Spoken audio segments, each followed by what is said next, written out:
to you all. Welcome to Civic Space TV. This is Women Rise, Women at the Front Lines. My name is Hadijah Mwanje, and I hope you're doing well. Yes, join me. Welcome our guest today. We have a seasoned journalist and a social scientist, and she's the founder of High Sound for Children. This is an organization that focuses on amplifying children's voices through the media, creating a platform where voices for children are not just heard, but truly listened to and respected.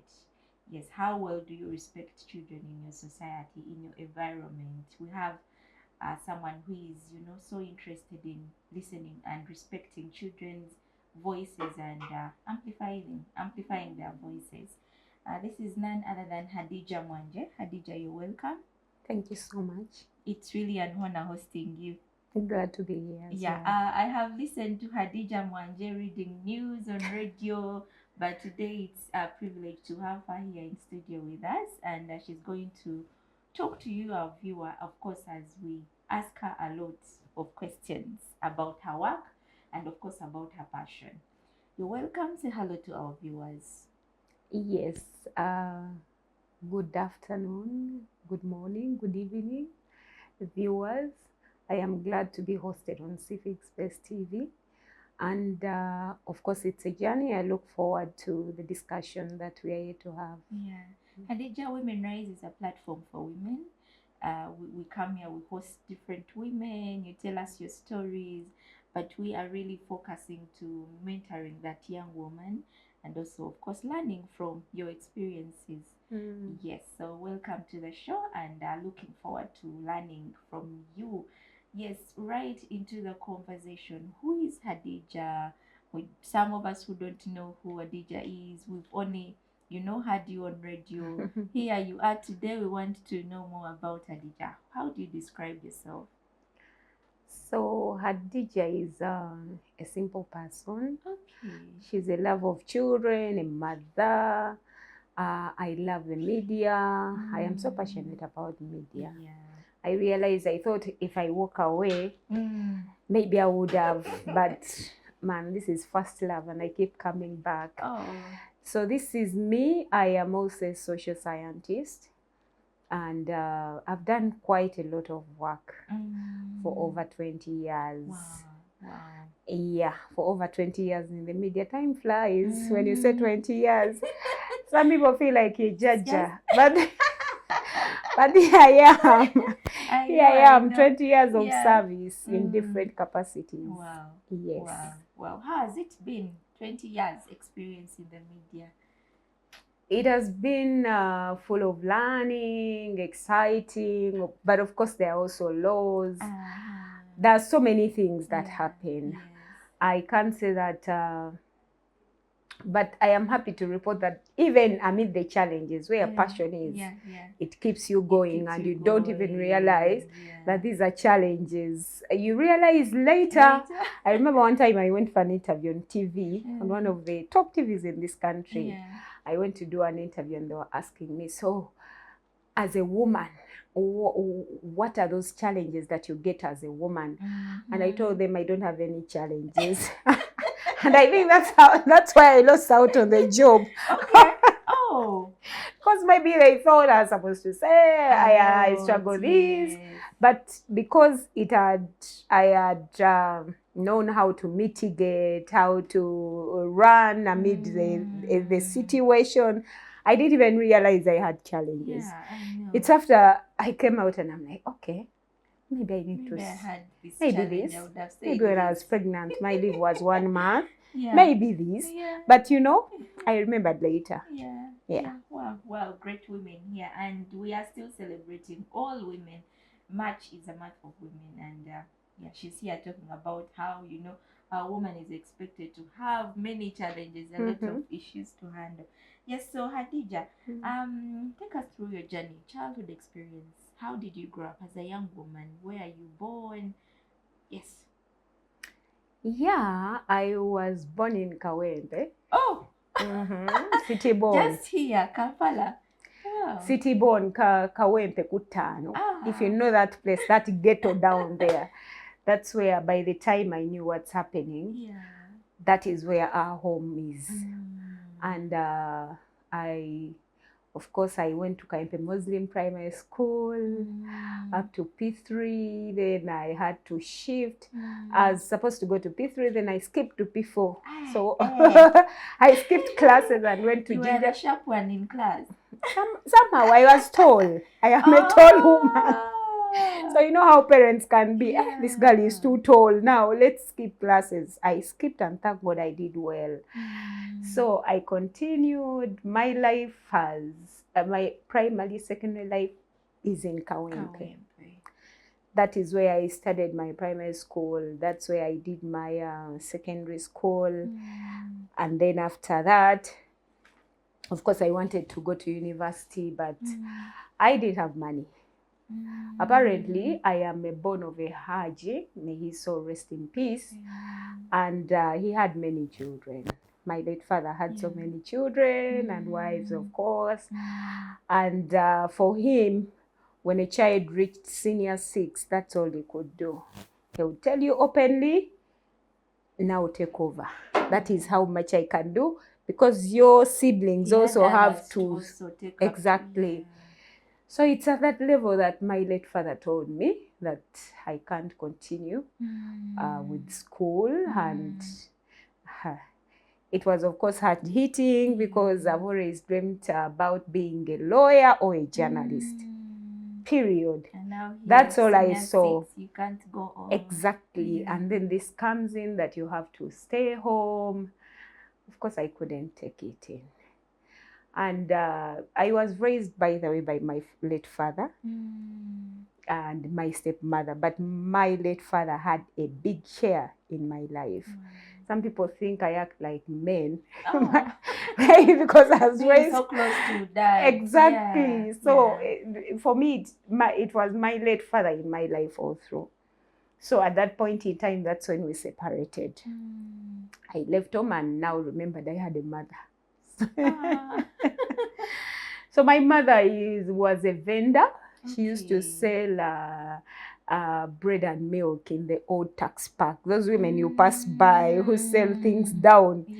That was my mom, and that was her kind of work. So I told her, Munange, Mzee is saying he doesn't have money. They were like, so what do we do? I also don't have money. Now the sales I get, we just eat. I told her, can I work with you? And she was like, but will you handle? I told her I will handle, because now I also need money to take me to school. So that is when I joined her at the old taxi park and we started vending things. And for me, because I came in, my mom is asthmatic and she couldn't do a lot of work. So when I came in, I really boosted her work. And so we grew and even started buying apples, mangoes, all that we added, and the business expanded.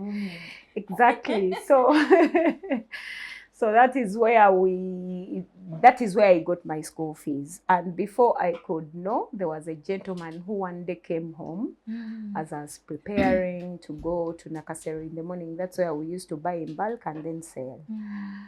Yeah, this is when I see this man and he tells me there is a school of journalism. I know it is average. You can do journalism.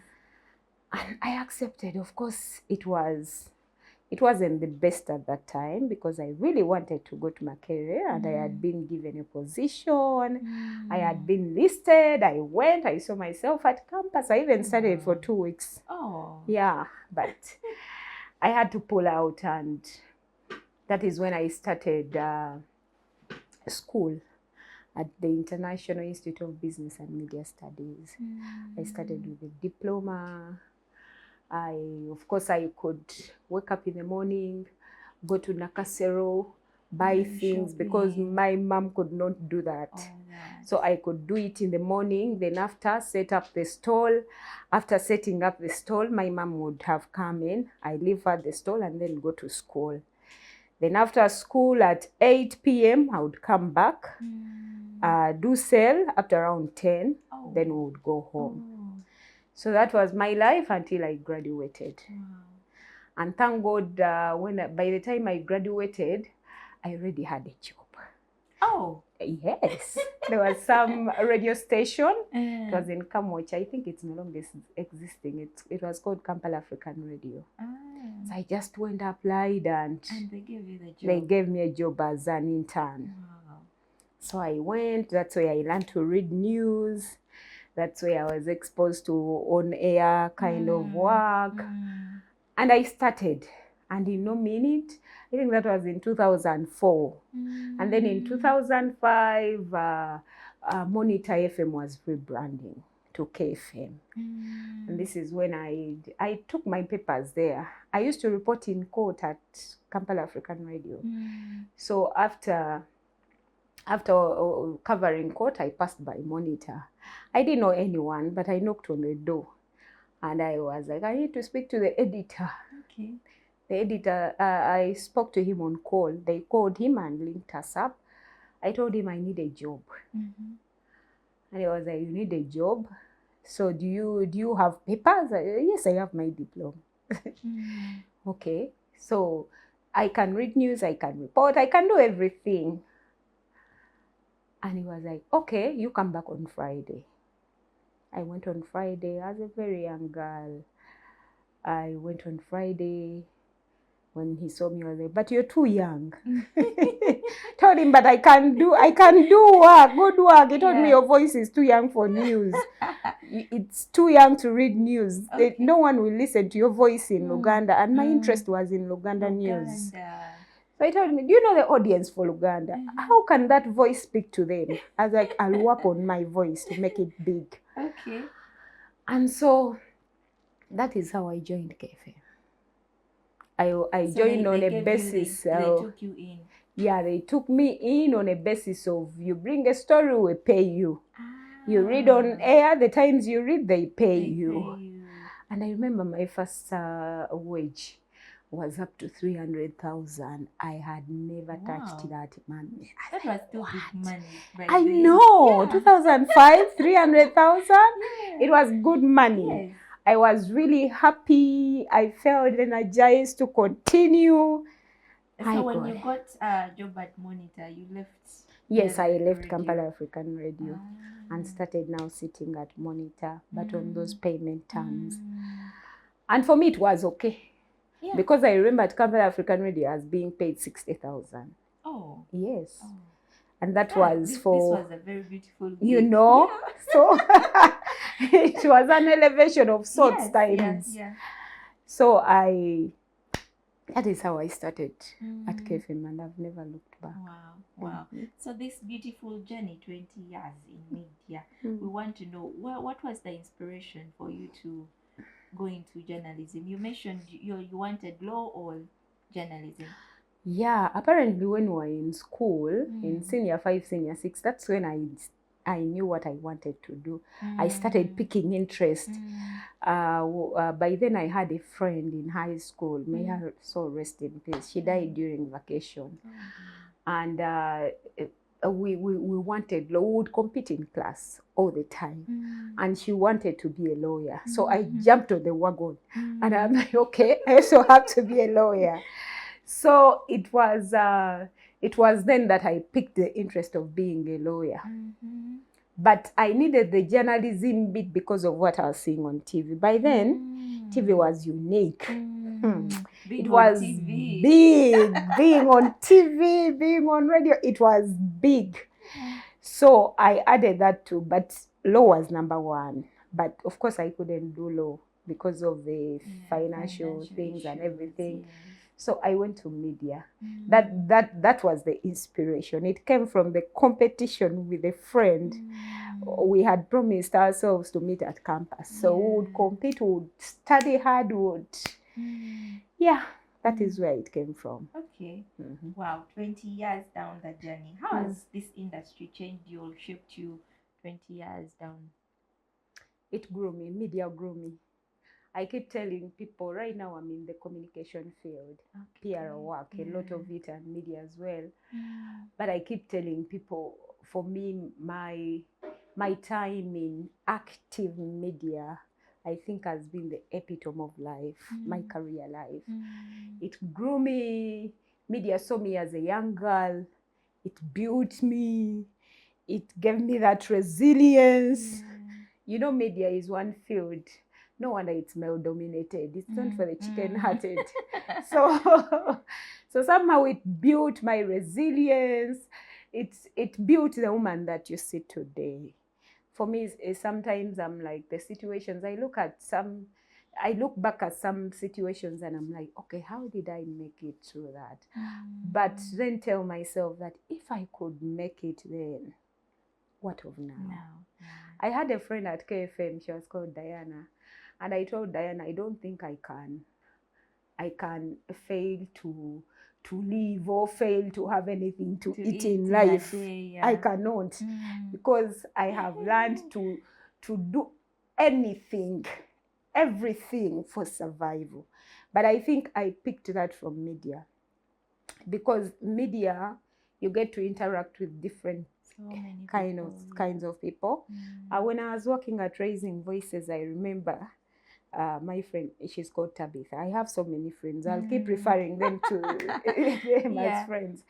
So Tabitha one time called me and told me, I've given up on you. You talk to everyone like you know them, they're your friends. Because I have friends who are guards, I have friends who are cleaners, I have friends who are CEOs, I have friends who are MPs, ministers. So I have all categories of people. And I got that from the media. Because media allows you to interact with so many people. Today I would be assigned to cover Parliament, and the next day you're told there is a strike in Owino Market.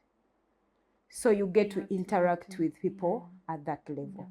But also the kind of life that I grew up in. Sometimes I tell people I'm a ghetto girl. And they don't believe. They don't believe. It also builds something within me that also coupled with so many things I've been through that have built a woman that I am today. Yeah. Oh, wow. And you mentioned earlier on that before your voice was too young, still young. How did you train your voice to be people's voice? People come back to listen to you when you're reading news. And when you're reading these stories, what do you consider to see that this is a good story to publish or this is not? Yeah. Days of a Young Voice. What did I do? I remember I would, whenever I went out to the field and then come back from the field at around 1, 2, I would go to the production room and specifically work on making my voice big. Sometimes how I talk now is not how I talk when I'm reading news. It's not how I talk when I'm speaking English. So I have different, I think it's being a voice artist. I trained in that. I'm thinking you would go to read news and then your small voice comes out. But my boss would tell you, Richard Linga, thank you so much for making me the woman that I am today. Richard was the editor at KFM by then. And he told me, you have to work on your voice. And Beyanga was the production manager. And I would go to production until I would book time with Beyanga, and he would tell me, go again, go again, go again. It's not easy. You really had to be patient, because you would do tons and tons and tons and then tell you now, okay, make that bigger, make that bigger. Then you make it big and then get off the road, and then they tell you go again. So it was some work. Yeah, because the Hadijah I've listened to on radio has that deep voice. Exactly. So different that from what it. And so many people, when I talk, they don't actually realize that it's the same. But I worked for that voice, that on-air voice that reads news. I worked for it. I worked for it for some good time. I was not on air because I was still training for my voice. It took me about 6 months. Yeah. For me to come out and then told, now you can read. And my first bulletin was good. Wow. And one thing I learned, because of the audience, you said, what do you look at when you're selecting the news that you're going to read? for me, I always looked out for stories of human interest because that is the Luganda audience. The Luganda audience, even if it's a parliament story, you have to put a face to that. If it's a policy that has been passed, maybe debated in the House, I needed vox pops, for instance, from people on their take on that. So for me, it was always human interest. What is the layperson saying? Because the people that listen, of course, so many people, I realize so many people listen to Luganda news. Initially, me, I would look at my mom. Now I look at my mom, a vendor at the old taxi park seated. What does she want to know? That was my audience. Who is that layperson? What do they want to know? And these people, they are looking at radio as their source of information. They don't have a phone. They don't have that data to go. They don't have the time. TV is very consuming. Now a person who works in the old park, what time do they have for TV? They reach home very tired and they sleep. They will only watch TV when they are home. So I always looked at that person and my content would run into that. Even if it's foreign news and I'm looking through BBC or CNN, I would single out stories that touch such a person. Yes. And you mentioned you worked in the market. I'm thinking of the experience, people, downtown, hearing you for the very first time on radio. I'm a cap up to now, I'm a celeb. I am a celebrity in the old taxi park. Sometimes I find taxi. People who knew you. Mwala Namfuka. That's why they say. Mwala Namfuka wa maulide kati. Yeah, I maintained my friends there. Up to now, when I pass through the park and I need things to buy, I go to those people that know my mom. Because my mom no longer works there. She left and she keeps telling me, did you pass by and greet this person? Did you check on this one? So how are they doing? That jazz, I carry it back home. So I continue to reach out to those people when I can. Whenever I get the time to pass by the park, I'm one person you will find, maybe I didn't drive that day, I'm in the park, and the jam is too much, I will look for porridge and sit. Have my porridge as I do my jazz with those old people, the taxi guys. So yeah, it is some life that is a part of me, but I also love it. Up to now, I continue to stay in touch with those people. For me and for my mother. Yes. Wow. 20 years down the road, what changes have you noticed in the media industry? A lot.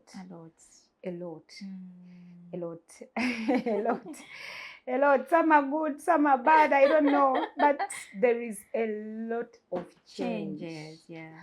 And after COVID, that's also another story. There was that change after COVID. And then after COVID, oh my God, there has been a lot of change when I look back. Of course, before we would go do a story and you would come back with it. Today, it's not the case. You, as soon as you get a story, call and share. And I remember we started that at KFM. I remember my time with my editor, Richard. He was also very fast and I was also very fast. And usually when there was any story, I would just call and he say, can I put you online? Can we go? And I just voice and we have a story. And KFM was known for being the #1 station with breaking news. And I enjoyed being the face behind that breaking news. But media has changed a lot. There has been a lot of growth. But there has also been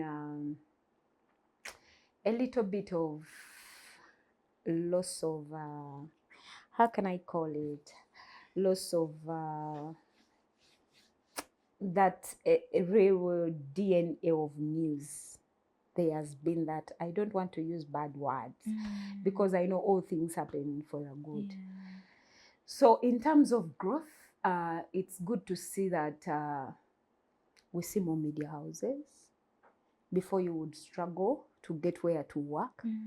I remember when I had just graduated, you could either work from NMJ or Vision Group. or those old Sanyo Simba, the CBS, there was not variety. Today there is variety that you can work with. Today there are so many online platforms where you can do your story and it's out.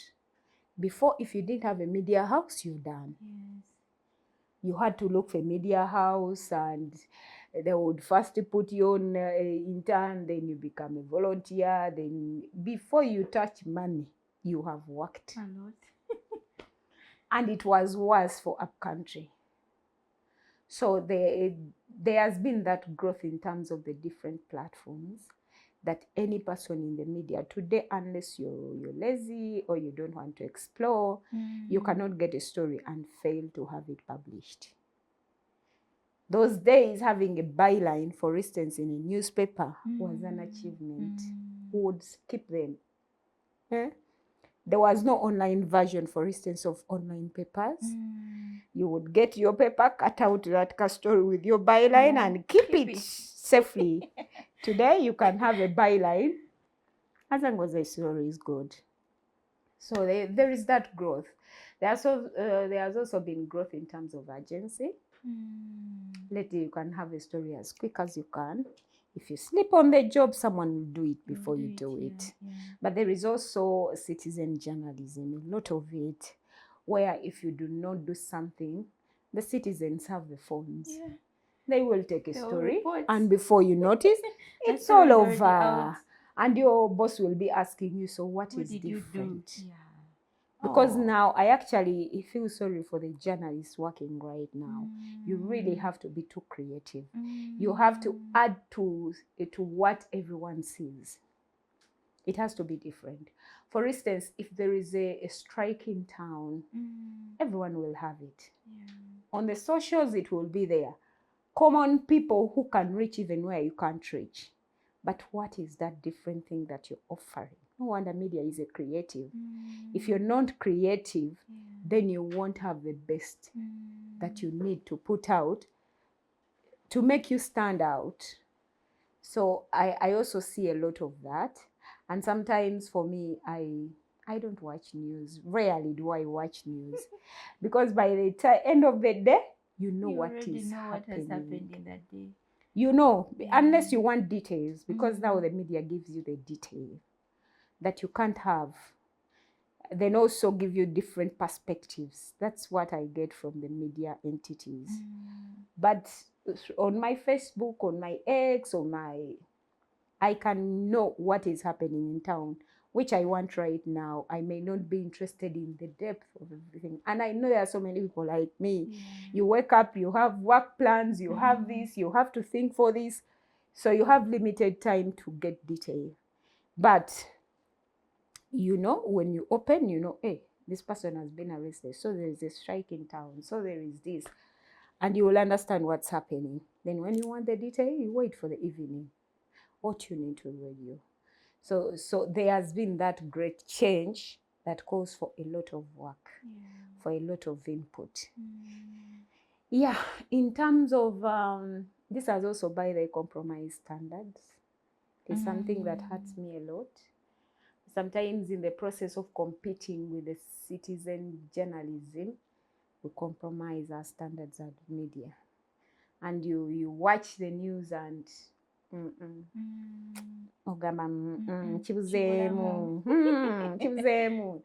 So, but I also understand the demand that keeps the push is different from what we had. You had a story until you've done it.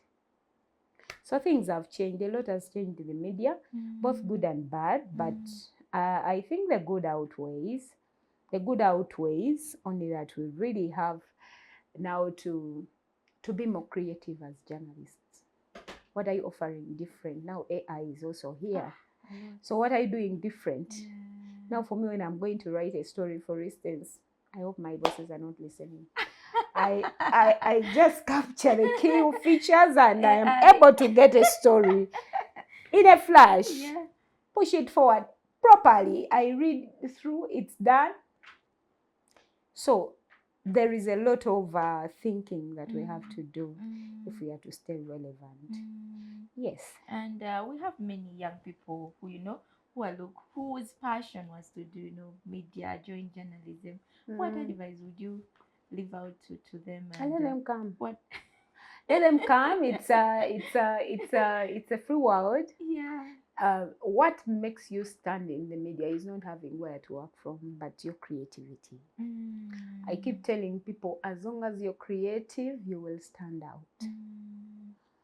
You will say, okay, even this one does this, even that, but your content is different. If your content is different, you will find a way to stand out.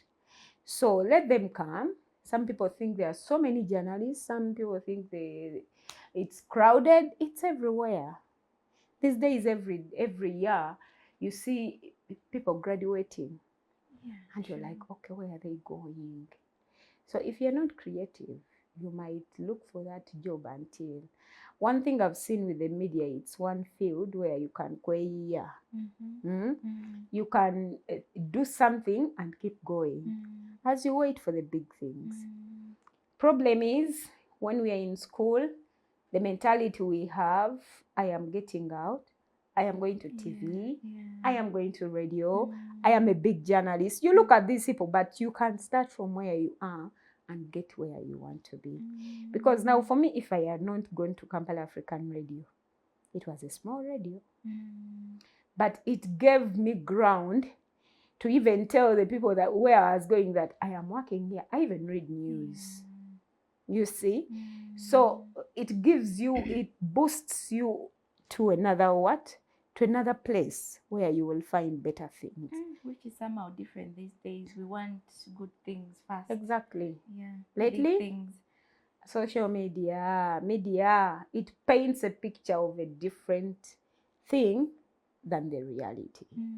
So when people see, we live in fake life. By the way, we are going to experience mental issues because of the internet. Fake life. It has sent us to live a fake life. You find someone, they've made up that day, they do videos, you think all is well. Man, they are battling so many things. So there is a lot of fake life, but we need to come out of the fake life, understand that things are these, this is the reality on the ground. Do as is something that you think will take you forward, regardless of status. Because some people look at, but the other people are there. Now, how shall we know? It's your world. Create your world. Make it better. Someone will identify you. Yes. Wow, important. And finally, about journalism. Yes, you're a woman. Yeah, some of the issues, as a woman. I know the beginning. Oh. Yes, and maybe lastly, one of your biggest stories that you think this story was really good and had an impact on you as a person. As a woman in the media, it was for me a beautiful journey, partly because maybe I told you I grew up with my late father, and I was a man in women's clothes. So I didn't encounter so many challenges. And I was so empowered, by the way. My late father empowered me a lot. For me, I started reading papers when I was in secondary school. He would buy me the Daily Monitor every day. To give me and read and find out what's happening. He used to do a lot of, when you're talking to your children, because I didn't grow up with my mother. My father did that bit of Senga. So he would look for newspapers, cut out stuff. And so I grew up empowered already. And when I reached in the employment world, I was at least already there.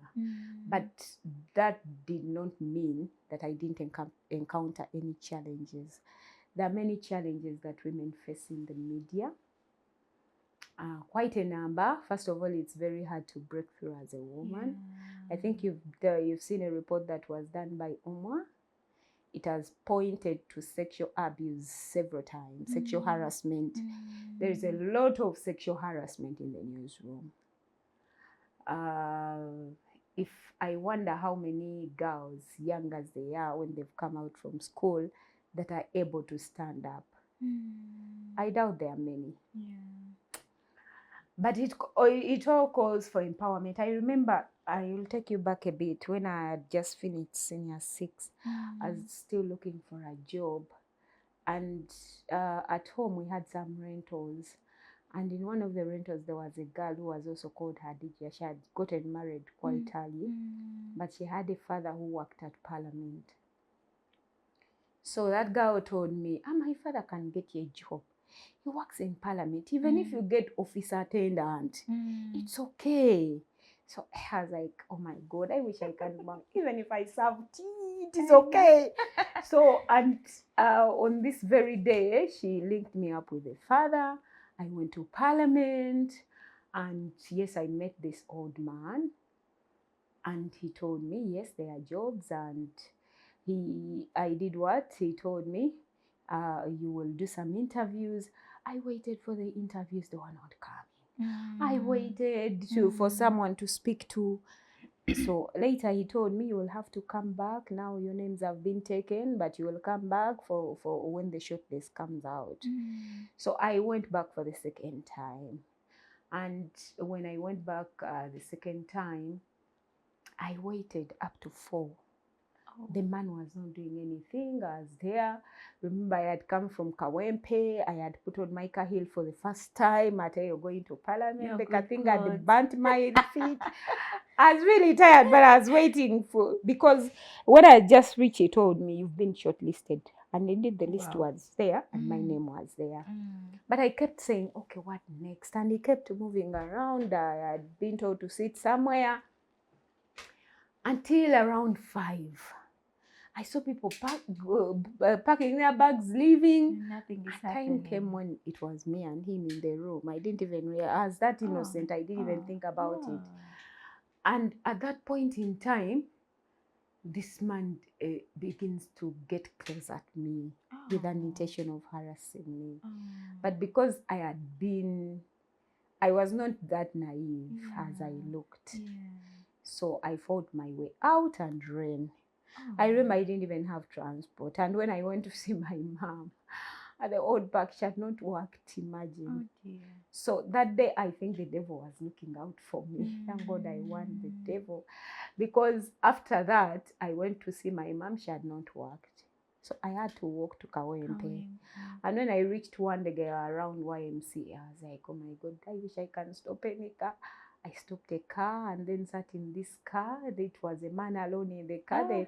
The man also, yes, the man also drove going Kalere side. I told him, but I'm going to Kawempe. He didn't stop. We got into I think it was a guest house.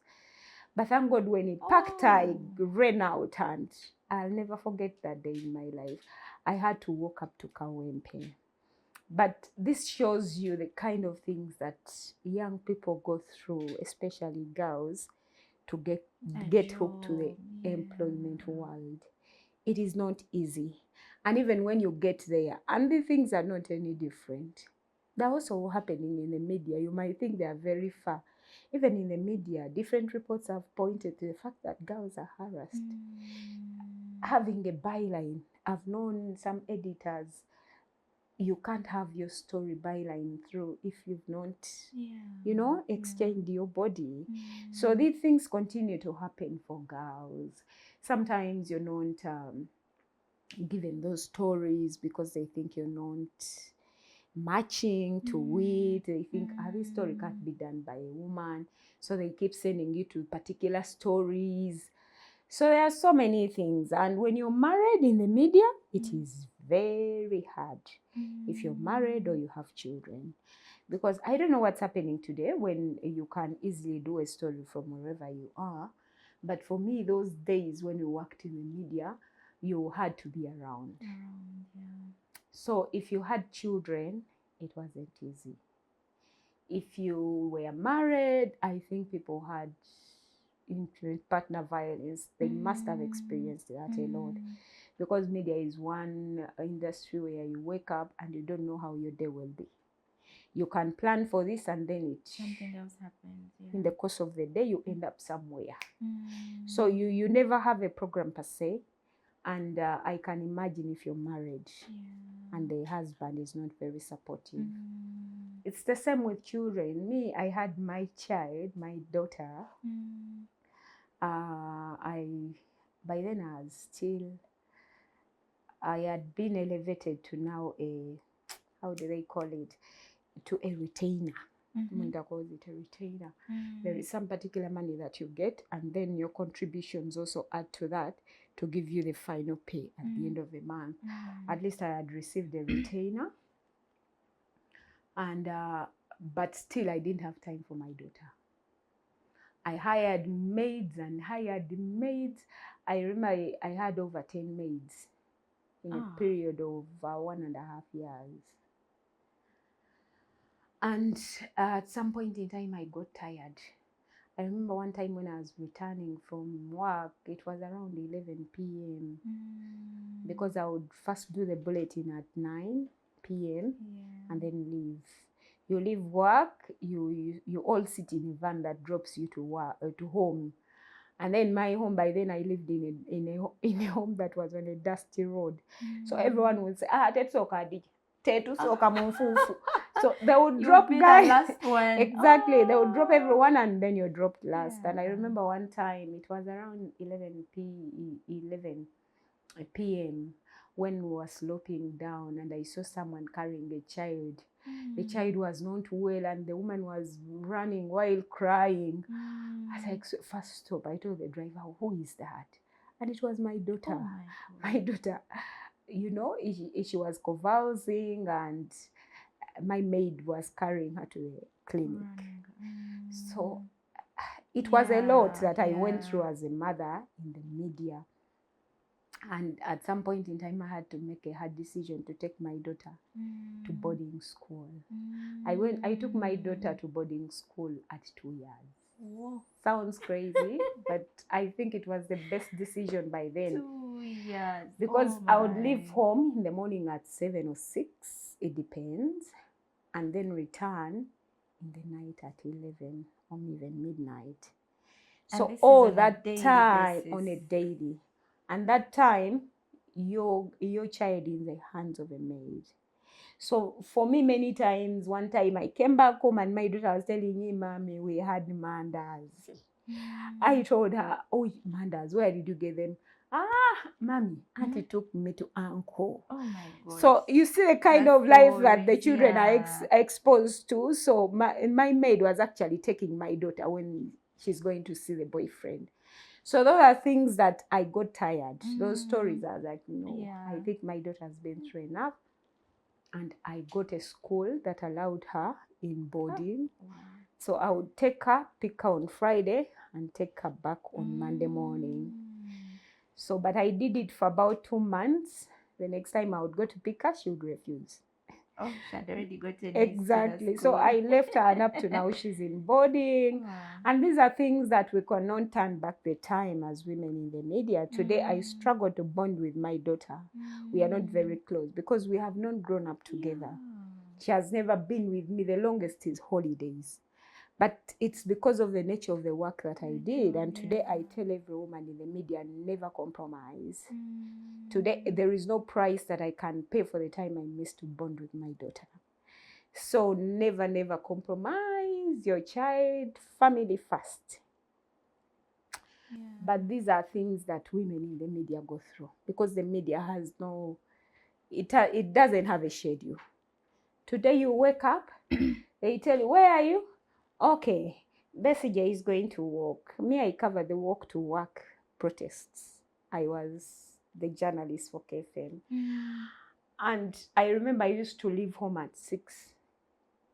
I had my border guy because I couldn't use a car. I had my border guy who would pick me from home and take me straight to Kasangati.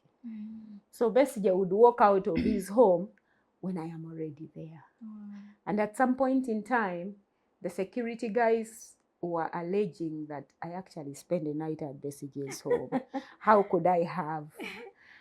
The first story, I would always be there. And KFM had the highest number of breaking news by then. But because I was so passionate. Oh my God. I look back at myself and I'm like, okay, how did you do it? What kept you going? I think the fact that you're breaking the story fast for me kept me going. And those days, it came a time when I was a target of the police. I remember one time when we were in Kasangati police. That road was still under construction. And I remember we were standing there all waiting because there was news. He had been arrested from home, brought to police. I was all along following from home. We had police now waiting with our gadgets. And then, thank God, I had a police officer who was a friend. He came and told me, leave this place. Told him why. I am waiting for a story. He told me, leave this place as soon as you can. I refused. And so after that, my boss called me, Richard.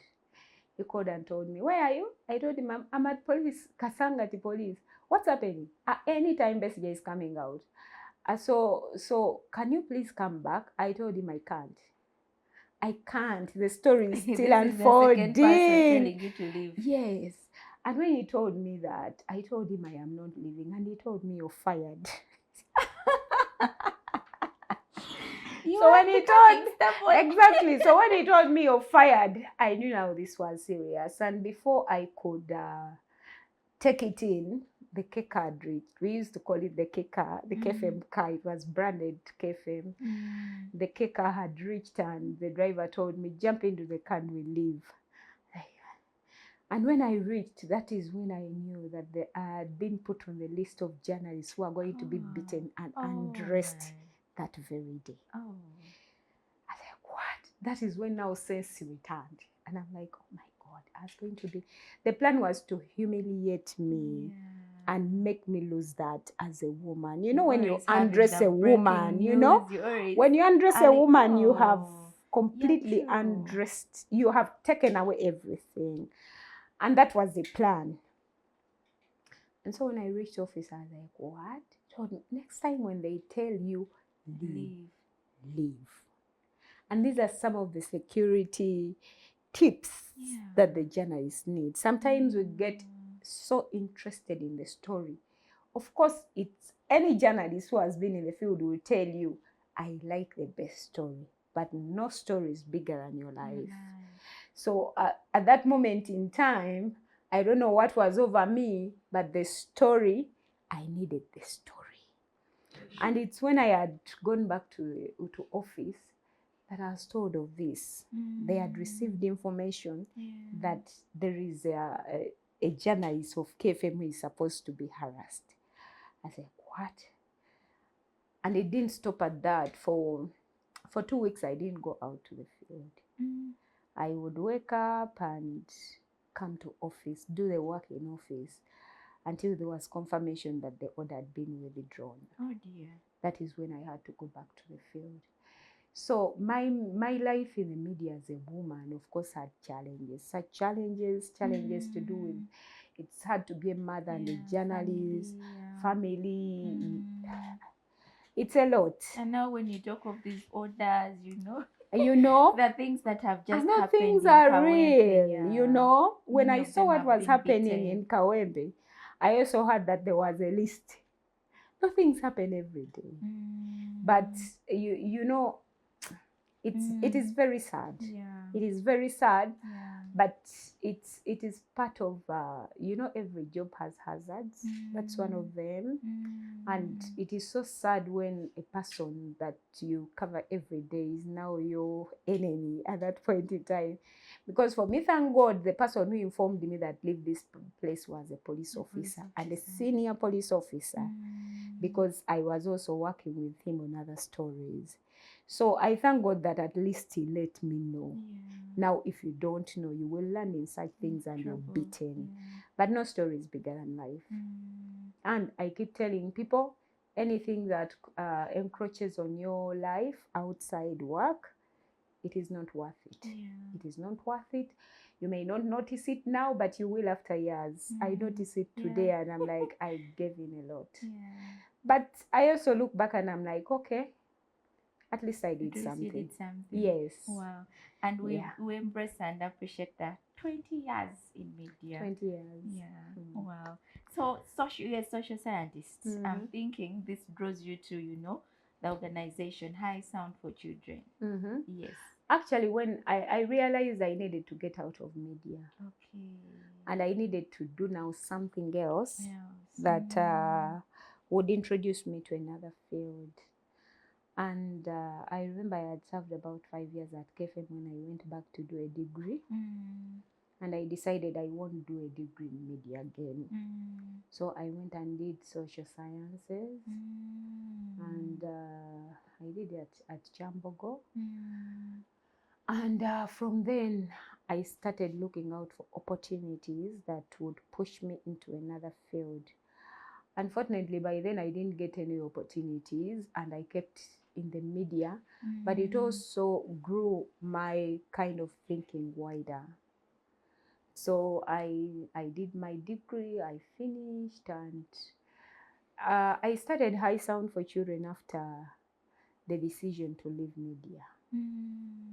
After I left media one day, after KFM, I went to Telefina when it was opening. Okay. They hired me as an editor.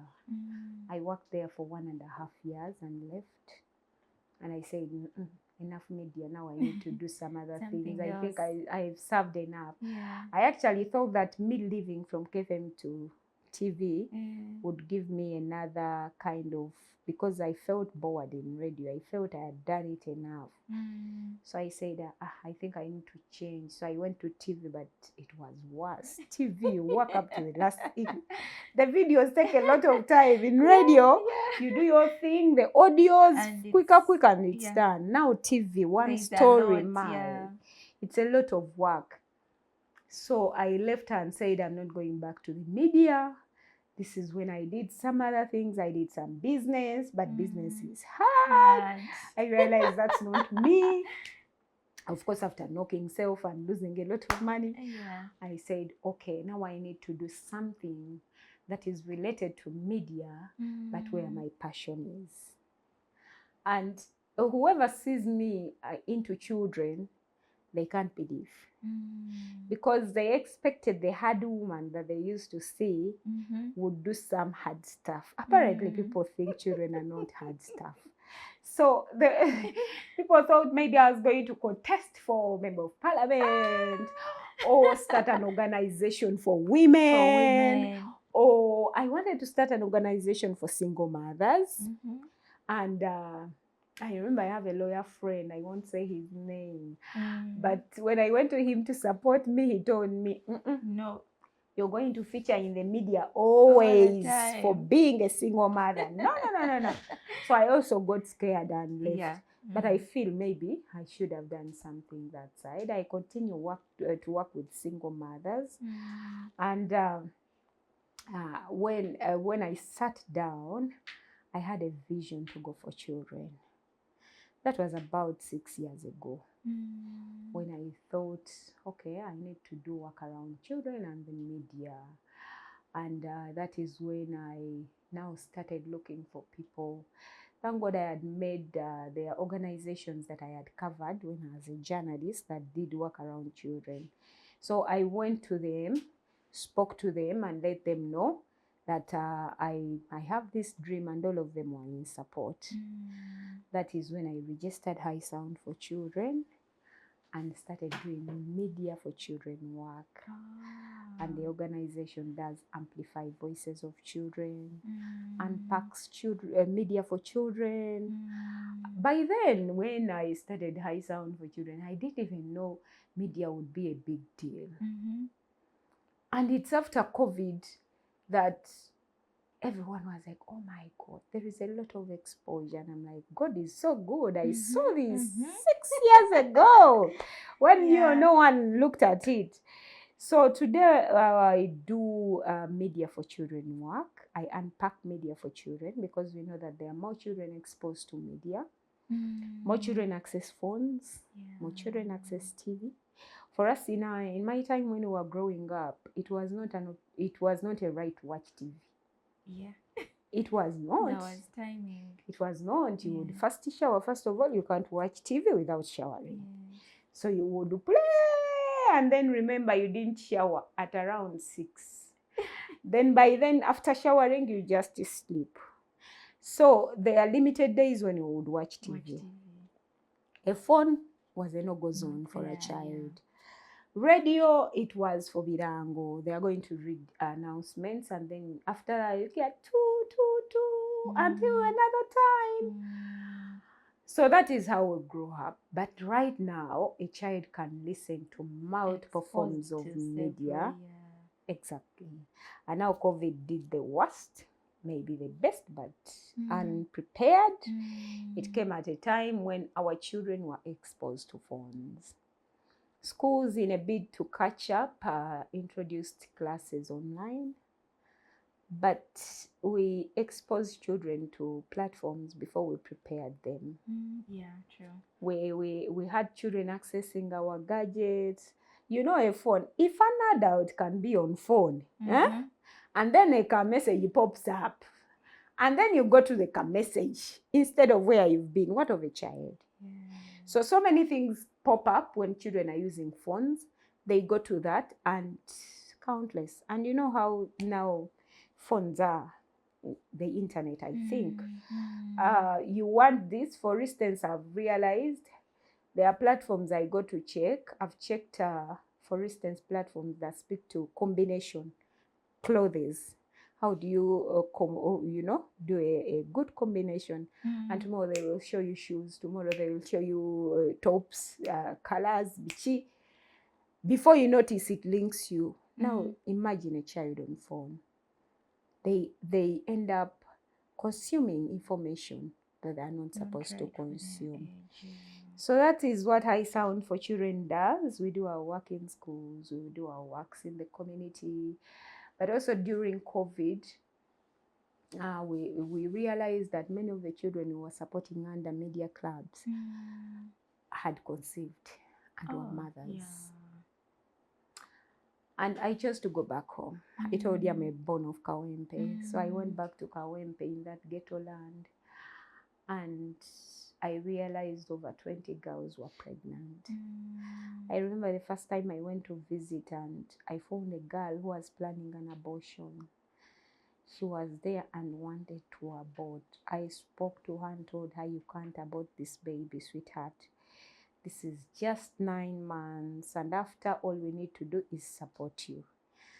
And for me, when I left that place, I was like, I can't stay in school when there are other girls who are like this. I also realized that I didn't have money, but even a chat with such a child. It's also something. Exactly. Because I realized many girls, when they get pregnant, they don't have anyone. There's no one to talk to. They can't share with the parents. Away, yes. With the fellow young children, they fear to share. So they end up in their cocoon, and this is when they make so many mistakes.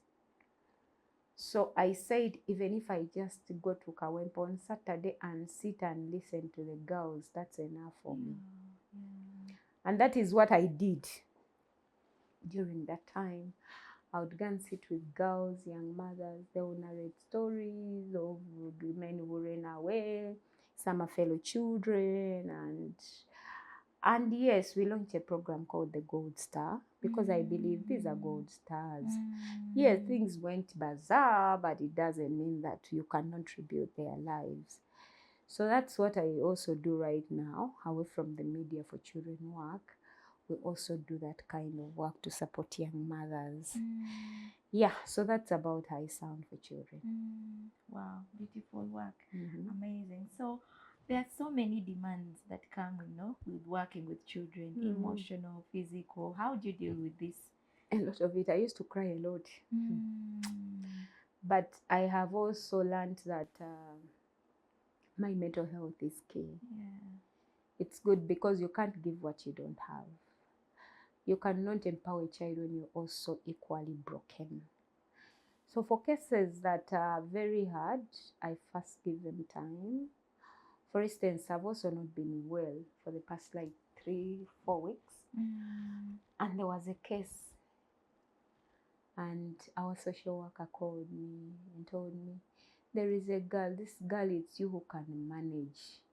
Please come and talk to her. I told her, no, I am not in position. Why? Because I felt I was also empty, and you can't give what you don't have. So I let it be. I had to look for someone else to counsel the child. So I have learned that my health comes first. But that doesn't mean that I don't support the children. There are so many sad stories of children. Sometimes I wish I had a budget, a national budget, to handle these things. There are things that you sit and you don't know what to do, and you feel God, I wish I could do more for children.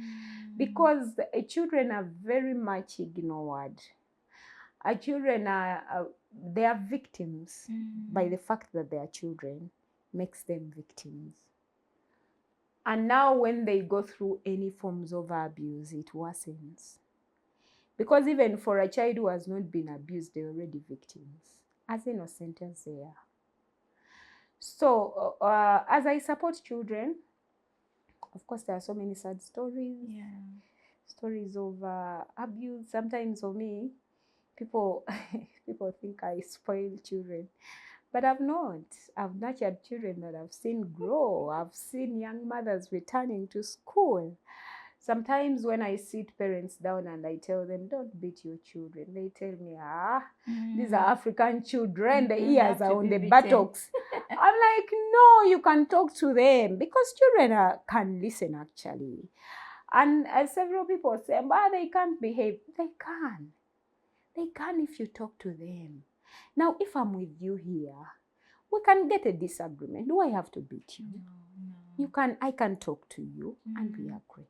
Same thing we can do with children. I keep telling people, children are human beings, only that they are young and still growing.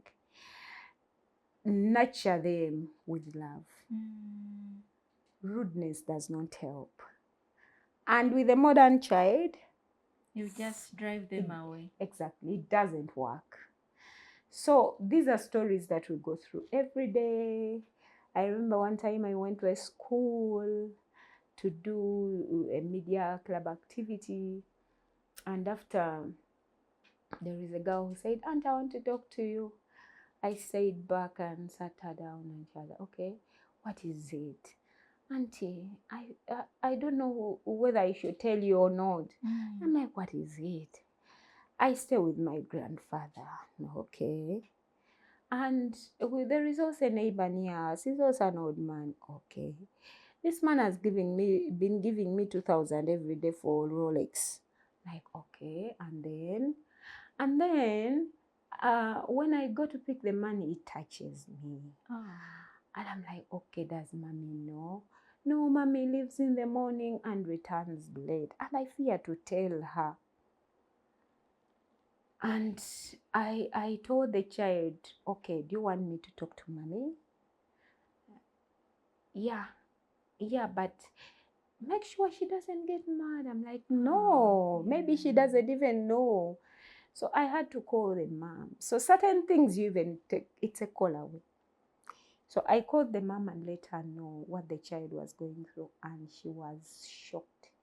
She didn't even know, but she was very happy. And up to now, the girl is now in senior 4, and she has grown. I found her in P7, you can imagine. Yeah. So these are stories that also keep you going. Yeah. When you see a success story, most of the children that I started with have now grown. They are big. One of them called me, I think 3 weeks ago. He was telling me, okay, auntie, can I come and check on you? I was like, okay. And who is giving you permission to move? I'm now a big boy. Like, so you just move. By the way, I did continue with high school. I stopped at senior 5. I'm like, okay, so what are you doing? I am a teacher. Oh. Teacher? Teacher of what? I said, I need to give you jazz right now.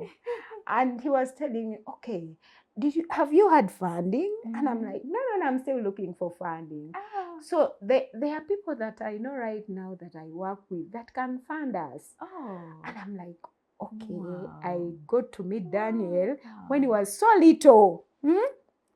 So when you meet them today when they are big, you feel really good. So those stories also keep you going and knowing that, yes, I may not be touching so many lives, but the few can be felt. So this is how life goes on in a daily. There are highs and there are lows, definitely, like any other work. So there are many children's organizations in Uganda, people working with children. What makes you so different, and where do you operate from? Countrywide or? So what makes High Sound for Children different? No one does media for children like me, like High Sound. There is no one, there is having, by the time we got in the field, no one had even thought about media and children. There was no organization that does that kind of work. But of course, after COVID, I've seen like 2 organizations that have started this work. But for them, they do specifically digital security for children. And for me, I keep looking out for them so that we can put heads together, because it's a lot of work. The Bible says there is a lot to fish, but those to fish are very few. That is the reality in this NGO work.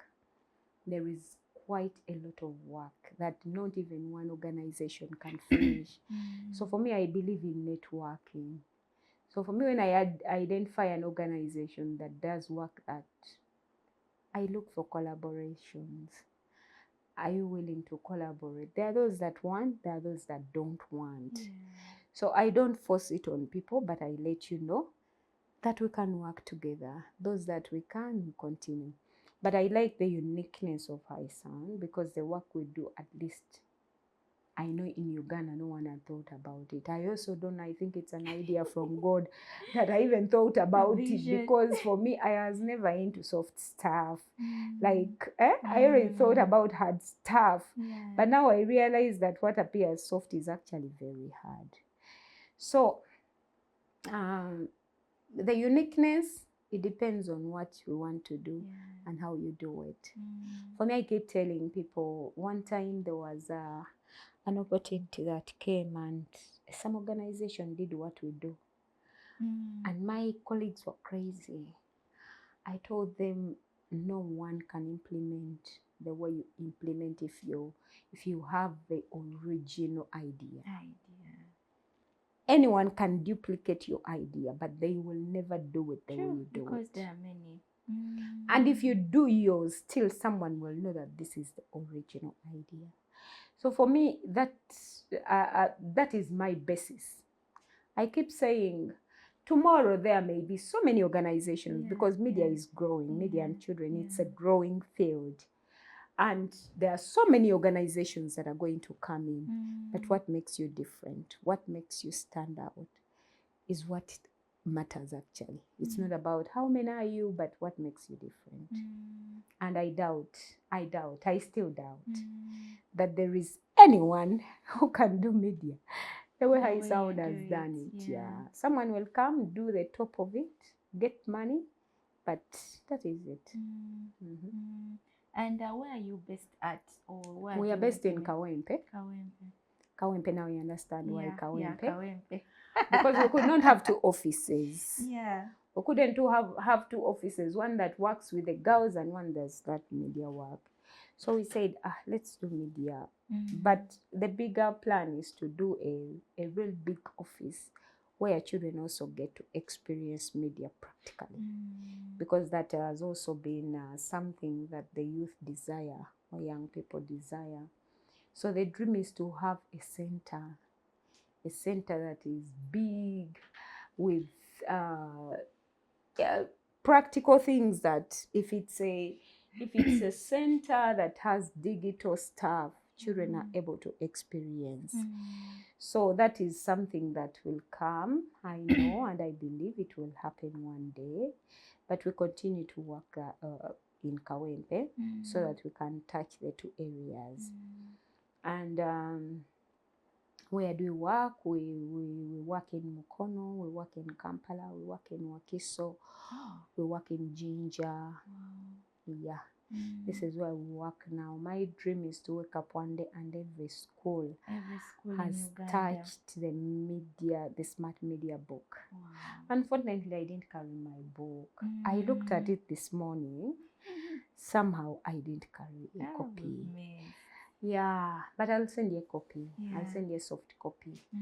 It's a book that I came up with last year. I have been building it for like 2-3 years. In the first place, I knew I needed a guide that the young people would use. You cannot explore to the last detail because, like I said, media is a creative. Today you handle this, something else comes up. But at least some things cut across. And this book is a guide that guides children right from what is media. It speaks to them about writing articles. How do you gain confidence? How do you speak? It speaks to social media, stories of young people with their stories online, their experience. Some have good experiences, others are cursing. So all those stories are captured in that book. And for me, my dream is to have that book, every child between 10 to 24 accessing that book. That is my dream. If I can achieve that, I can rest in peace. I can rest in peace because I know then I'll be sorted. My stone will be. How do we limit, the exposure young children have with social media? Guidance. You can't control them. You can't stop them, but you need to guide them. Let them know that because internet is good for children. It's good. And it's here to stay. Where we are, you can't stop the children from accessing media, but with controls.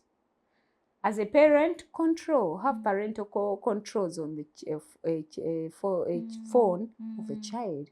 Don't give them access to everything.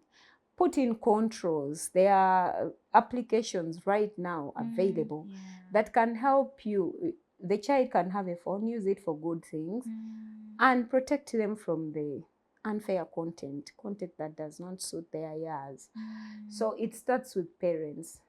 Now, for some parents, you don't even know that your child has a phone. You don't. I was happy that recently I had an engagement at London College, and from there I passed by another international school and I was talking to them, and they've accepted children to have phones in school. Yes. And I was telling them, okay, so what do you do to control? They have some controls, but they are not technical. The kind of controls they are doing is limiting usage, but that doesn't help. A child can have, for instance, a phone in 10 minutes and they can access whatever they want. So you may be limiting that no phones in class, no phones this, but for the 2 hours they have on phone can be enough to expose them. So these are areas that we identify. I spoke to that school. I actually gave them the media book and told them I can come and speak to your children if you want. They've already slated me. I'll go back and talk to the children and probably establish a media club where they meet and talk about these things. Now, not stealing, but using openly. Because we can't steal anymore. The stealing has so many issues. Children have gotten exposed to content that they are not supposed to get exposed, and we don't know. Surprisingly, my daughter keeps challenging me. She tells me, "Mommy, you say people should have phones. Now you have refused to buy me a phone." That fight. She keeps telling me, you people love Mommy. You know, children are my friends. I have so many friends of children, and so she keeps telling them. The friends keep telling her, "You're so lucky to have such a mom." You don't know, Mommy. You She's just only see good to you. mommy. She's only good to you. That's what she says. But why? Because you also have to understand your child. Yeah. You don't just give a phone, because your children are different. There are children who have some controls even before you come in. Yeah. They will know you don't do this, you don't do this. There are those who are very aggressive. They want to explore. So you have to know the type of child you have. And for me, for the times I've left my phone, unknowingly, maybe on a charger, I have found chats, and I have not given my daughter a phone, but she has gone ahead to chat. And my phone has no lock. I intentionally do it. I keep forgetting and I got tired of all the time going to lose content because I've forgotten my password. So I don't have a password to my phone. So, but the times that I leave it charging on a phone, or one time I forgot a phone home, and when I came back, she didn't know, would find out that she used it. Yeah. So I went to my phone, I checked. I knew she had called these people. She had gone ahead and checked WhatsApp, looked for them and chatted. So I came clear and told her, sweetheart, you have failed the test. Because that was a test. Indeed, it wasn't. I didn't intend it, but it supported me back my reason for not buying a phone. So it's good to know your child, prepare them, so that by the time, it's not meaning that I won't buy my daughter a phone, but at the right time I will buy it. Right now, it's not a healthy thing to do. So as parents, we need to also be cognizant of that. Yes, know that children are different. I've seen children who are very disciplined with phones. They know that now it's time for prep. They will keep their phone.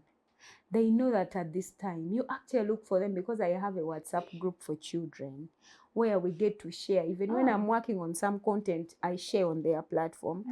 And I give them like a week, because they are not always on phone. Some can take a week, some can take 3 days. So I share content with the children on their WhatsApp. But you will realize that some will not even be on phone, and then call you later. Hey, auntie, I realize you shared something. Yes, so you've not had your phone? Yeah, and we are doing classes. I'm not supposed to have a phone. They are that disciplined. And another one, the moment you post, they respond. And you're like, did they go to school? Are they home? You post, they respond. You immediately. And that's when I call and I'm like, okay, Ali, what are you doing on phone? How come you're very busy on phone? So what are you doing?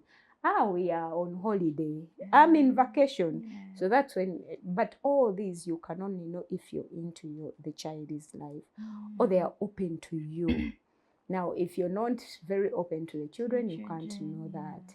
So as we also parent, that type of parenting where you're going to chase a child does not work. Let's be friends to the children. Wow, very important. And as we wind up that conversation, how do you balance your life? In a day, you're busy, media, then children, you have family, how do you balance? My life is really crazy. Sometimes, last time my daughter wrote me a note. She said, Mommy, you're available to everyone apart from us. She's complaining. My son, when I reach home and I open a laptop, he will come and say, Mommy, laptop. No, not home. Not at home. Then you're like, okay, give me some minutes. I finish this, then we talk. So I am still struggling. It's a journey, because as I do the high sound for children work, I am also a mother. I also have an 8 to 5 p.m. job. When I came here, I was talking about banners. Now that's the 8 to 5 p.m. job. I have to, it's not easy. I have to balance. I'm a spiritual woman, highly. I pray a lot. I lead in my church. So there are so many things that I have to handle. But I've also learned that I do things at particular times. For instance, when I wake up, Saturday, Sunday is when I really concentrate on church work.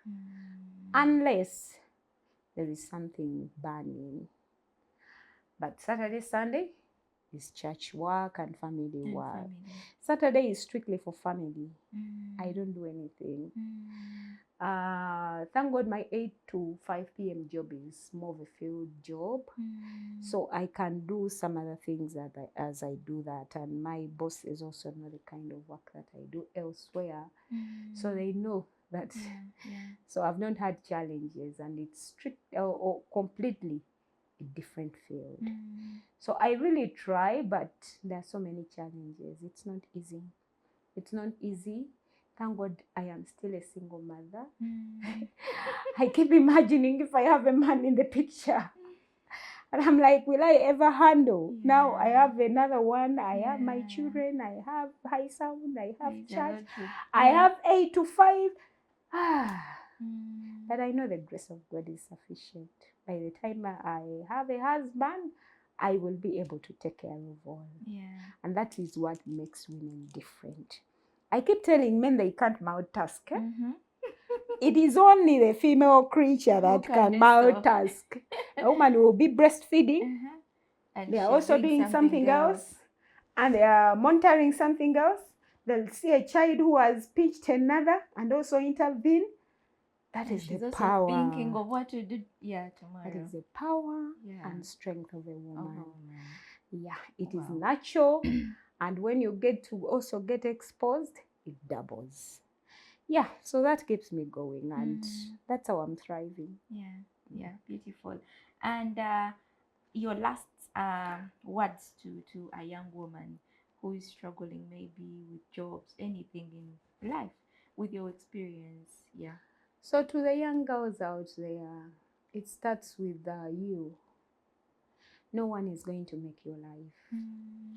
No single person will make your life, because you know what you want. Have small goals. Do something to keep moving. For me, I picked that from a lady. She's called Chia Kawamara. When I was at my lowest in life, I landed a program, the WIN program, Women in News program. That program really brought me up. And my coach was Sheila. Sheila told me, do you know what? Whatever you do, don't stop walking.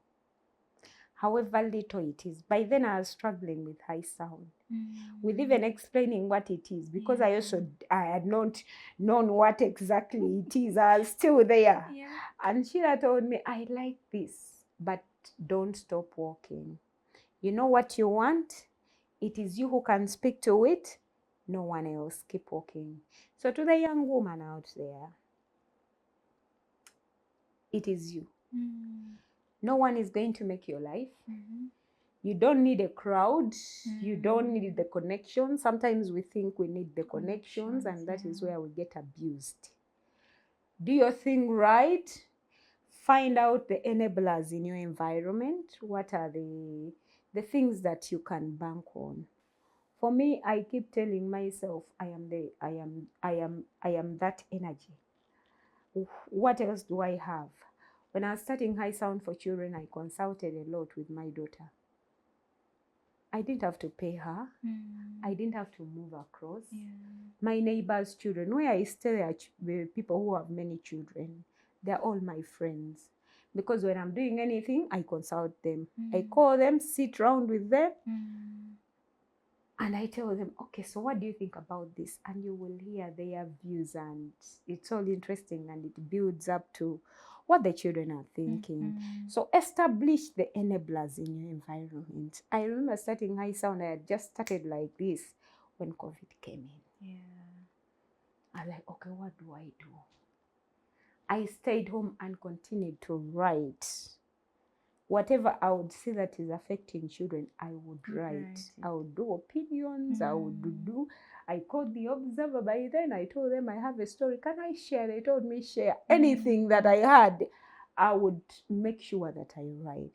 But because I didn't have money, but I was looking out for the things in my environment. Start with the environment where you are. Those are your enablers.